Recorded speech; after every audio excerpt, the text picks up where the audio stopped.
Ka-lookalike ng Aerox 155 pero mas malakas kasi 180cc at di hamak na mas mura pa. Yan ang bagong labas ngayon ng Euro Motors na Griffin 180. Ang tanong, sasabay kaya pagdating sa specs and features? Alamin natin ngayong araw. Tara!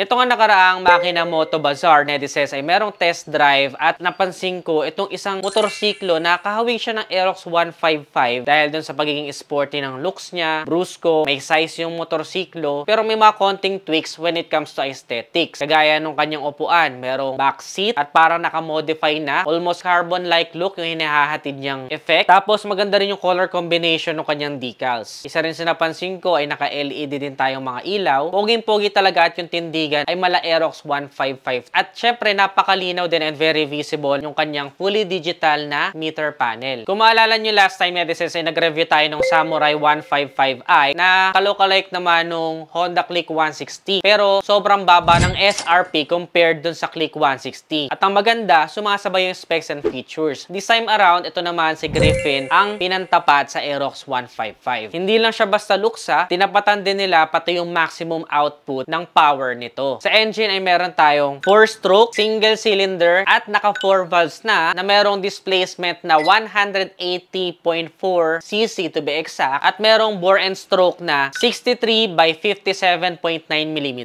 Syempre, para mabisa sa mahabang biyahe, liquid cooled na rin po ang motorsiklo na ito. Hindi na siya yung kagaya ng ibang copycat na air cooled lang. Itong isang to, liquid cooled na. Angas, di ba? Meron pa siyang compression ratio na 11.7:1, fuel injected na at syempre Euro 3 clean emission na. Automatic din po ang motorsiklo na ito, so meron siyang CVT at gas and go ka na lang, hindi nakakangalay sa mahabang biyahe. Upright seating position, perfect din para sa mga tall riders at abot naman ng 5'4" in height na kagaya ko. So yung sinasabi ko nga na mas malakas siya sa Aerox dahil ang Aerox ay meron lang maximum power of 15 HP habang ito namang si Griffin ay merong maximum power of 17.4 HP. Maging sa maximum torque, lamang pa rin itong si Griffin dahil si Aerox ay meron lang 13.8 Nm of torque habang 15.7 Nm naman itong si Griffin 180. O diba? Ang lakas. Hindi lang siya basta sa looks, sasabay. In fact, baka nga matalo pa pagdating sa karera itong si Aerox 155 kung dadali natin siya sa racetrack. Dagdag mo pa dyan yung power to weight ratio dahil napakagaan lang po ng motorsiklo na to na merong weight of 115 kilograms. O diba? Yung mga nasa 150cc, 160 up to 180, nasa 130 kilograms na. Itong isang to, mas magaan siya ng 15 kilograms. So, para sa mga adrenaline junkie natin na netizens dyan, for sure, magugustuhan nyo ang motorsiklo na ito. I'm just waiting na makahiram tayo sa Euro Motors para mai-test drive natin at mabigyan kayo ng accurate na test drive experience. Gusto nyo bang mapanood yun, netizens? Make sure nakasubscribe and give this video a heart, ha? Isa pa rin sa ikinalamang niya sa Aerox 155, netizens, ay naka-disc brake na both yung kanyang unahan at likuran. Kung yung Aerox 155 ay naka-drum brake pa sa likod, itong si Griffin 180, disc brake na pati likod. Yun nga lamang ay wala pa siyang option for the ABS variant. The overall dimensions naman, just to give you an idea, ay meron tayong 1,900 by 700 by 1,150mm. Nasa unahan din po yung kanyang fuel tank na merong capacity of 6.5 liters. Para sa actual fuel consumption, ay make sure nakasubscribe para mapanood yung test drive natin. Para naman sa suspension na meron tayong telescopic fork sa unahan at naka-swing arm naman sa likuran, yung dual shocks niya, netizens, ay debaso na po. Unlike sa Aerox 155, regular na dual shock lang, itong isang to debaso na. So I think or ina-anticipate ko na mas magiging maganda yung feedback nito pagdating sa everyday condition na kalsada natin or sa mga bumpy roads. Meron din pala tayong decent size of seat storage para mailagay natin doon yung mga essentials natin habang bumabiyahe. Ngayon, hindi ko pa na-fit kung kakasya ba ang isang full face helmet dito. Kaya meron pa tayong mga itetest kapag nakaharap na tayo nung actual unit for test drive. Bukod dun sa napaka-pogi niya na front face, netizens, ay meron din siyang parang sarili niya pattern for the tail light itself. Nakahiwalay din pala yung mga turn signals niya, netizens, to add character sa motorsiklo. And syempre, meron din tayong plate light at reflector. Isa pa sa maganda sa kanya, netizens, ay keyless na rin po ang motorsiklo na ito. Kaya kahit nasa bulsa mo lang yung susi, ay mapapaandar mo na siya. Talagang modern at future-proof waterproof na talaga. Galing, di ba? Pagdating naman sa tire size ay meron tayong 100 by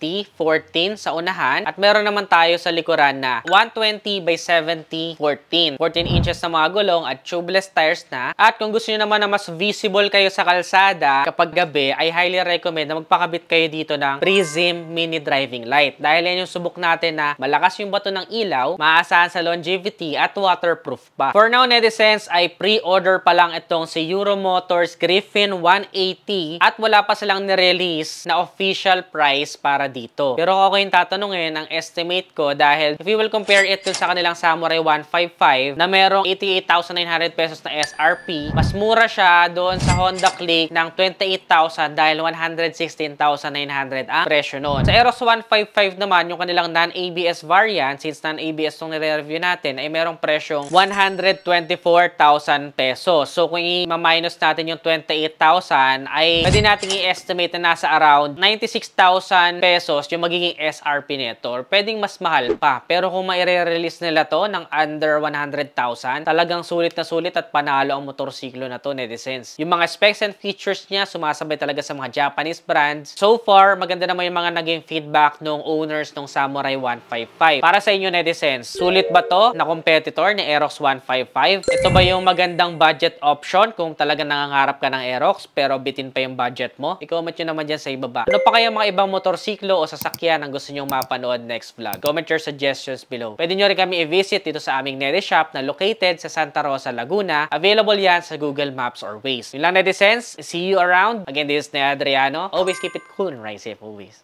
Itsurang Aerox 155 pero mas malakas kasi 180cc. Griffin 180 ng Euro Motors. Gumawa ng Samurai na kalokalike ng Honda Click 160. Ngayon ay nag-release sila ng kamukha ng Aerox pero 180cc. Syempre mas mura. On the first look, that is medyo yung pagiging brusco, pogi, head turner. Pero compared sa Aerox na 15 HP lang, itong isang to ay merong 17.4 HP. Mas malakas din ang kanyang torque, 15.7 Newton meters. So very torquey and powerful talaga ang motorsiklo na to. Perfect para sa mga adrenaline junkie nating netizens dyan. 115 kilograms lang. So, magugustuhan nyo talaga yung power to weight ratio. Single cylinder, 4-stroke, 4 valves, 180.4cc to be exact, 63 by 57.9 millimeters, liquid cooled. Disc brake na rin, both sa unahan at sa likuran. Unlike kay Aerox na unahan lang ang disc brake, mababa yung kanyang ground clearance. 100 millimeters lang. Telescopic fork tayo sa unahan, swing arm sa likuran, debaso na. So, mas magiging maganda yung feedback nito. FI na ang motor na to. Euro 3 compliant pa. 100 by